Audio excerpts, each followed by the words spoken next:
Процесс массового сноса самостроев начнется в Крыму в сентябре. Эту кампанию российские власти Крыма начали в конце прошлого года, когда Сергей Аксенов позволил сносить здания без решений суда.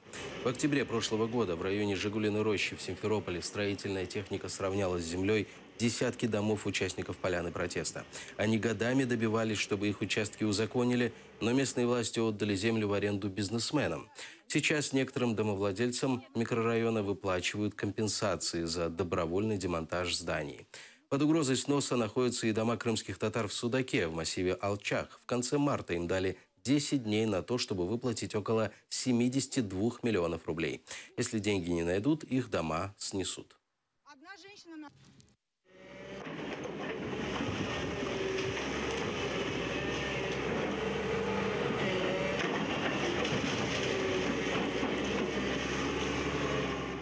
Первый реестр показывает, и будет адресная часть в этом реестре, этих зданий и сооружений, которые незаконно возведены, и все могут ознакомиться, будут в интернете в том числе. А второй реестр – это то, что официально будет внесено в разрешительную систему.